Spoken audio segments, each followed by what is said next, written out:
All right, let's talk about it. You know that feeling, right? Like you're just stuck on a financial treadmill, running and running, but getting absolutely nowhere. It's that paycheck to paycheck cycle, and it is exhausting. But here's the good news. There is a way off. And in this explainer, we're going to break down exactly how you can do it, how you can actually start moving forward. Oh yeah, you know the one. It's that sinking feeling, right? A few days before payday, you peek at your bank account and, the number staring back at you just feels wrong. Like, where did it all go? You got paid, you spent money, of course, but it feels like it just evaporated. And that's when that low-level hum of anxiety kicks in. Man, it is just draining. So if any of that sounds familiar, the most important thing I want you to hear right now is this. You are not alone. Seriously, this isn't some personal failing on your part. It's a massive shared struggle. And you know what that means? It means there's also a shared way out. I mean, just how widespread is this? Take a look at these numbers. It's pretty staggering. Over half, 56% of Gen Z and 55% of millennials are in this exact same boat. So can we just agree to drop the guilt? Let's drop the shame right now. This is a huge common problem, and that means we can tackle it together. Okay, so why? Why are so many of us feeling this way? Well, it's bigger than just our individual choices. There's this systemic squeeze that's happening to all of us. And look, this isn't about blaming you for buying too many lattes. Not at all. The reality is, for the third year running, the number one concern for both Gen Z and millennials is the rising cost of living. I mean, it's just basic math, right? When the price of everything, rent, gas, groceries, goes up way faster than our paychecks, we get caught in the middle. That's the squeeze.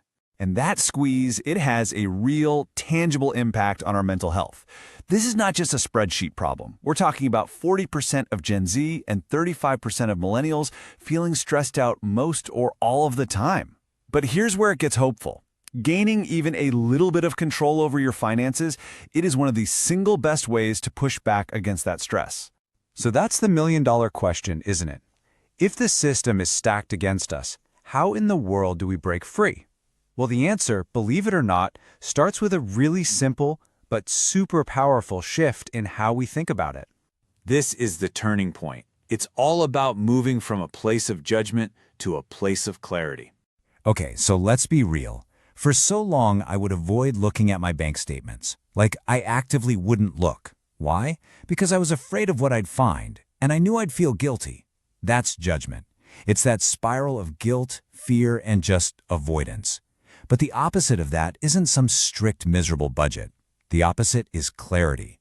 And clarity isn't about making yourself feel bad. It's about data, awareness, and finally getting a sense of control. I'm going to say that one more time because this is so important. The goal is not to make you feel bad. It is simply to gather data. Think of it like a map. You can't figure out how to get where you're going until you know exactly where you are right now. That's all this is, finding your you are here dot. All right, so once you've got that new mindset, that clarity over judgment idea, we can put it into practice. And it's a super simple 3-step action plan. Okay, here they are. Step 1, get that crystal clear picture of your spending. Step 2, identify what we're going to call mindful swaps. Notice I said swaps, not painful cuts. And step 3, automate your progress. Put the whole thing on autopilot. So let's dig into each of these. So, step 2. This is the absolute key to making this whole thing stick. I want you to completely forget the idea of a miserable, restrictive budget. You know, the kind where you can't do anything fun? Yeah, that doesn't work. It never lasts. Instead, we're focusing on small, intentional changes. We're calling them mindful swaps. So what on earth is a mindful swap? Well, here are a few ideas. Let's say you buy coffee out a few times a week. Instead of cutting it out completely, maybe you swap just 2 of those for one you make at home. But, and this part is crucial, you immediately transfer that $10 you saved into a savings account. Or how about that streaming service you signed up for to watch one show and now you never use? Swap it for a free library app like Libby. A personal favorite of mine is the 72-hour rule. See something you want to buy impulsively? Just wait 3 days. It is genuinely shocking how many times you'll completely forget you ever wanted it.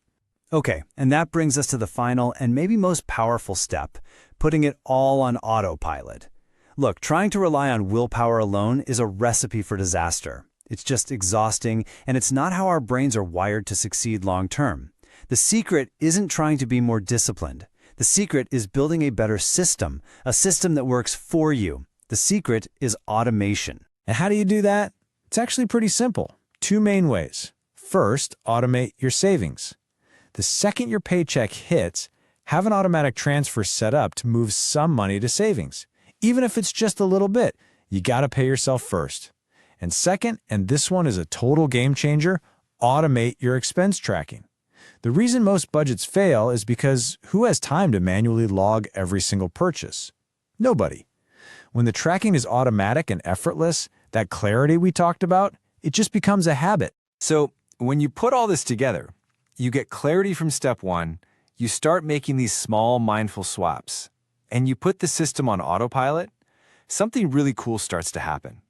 Your whole relationship with money, your whole reality around it, it actually begins to change. Because this is the end game, right?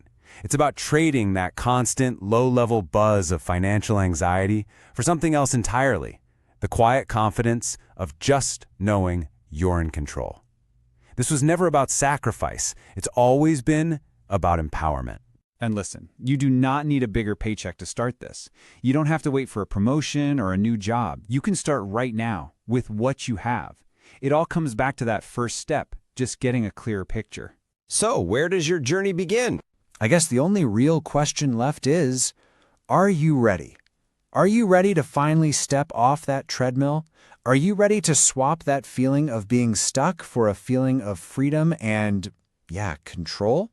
Just remember, it all starts with clarity. And honestly, the tools to get that clarity have never been easier to access. So go on, take that first step. Your journey to financial freedom can literally start today. If you want to learn more, check out mysensify.com.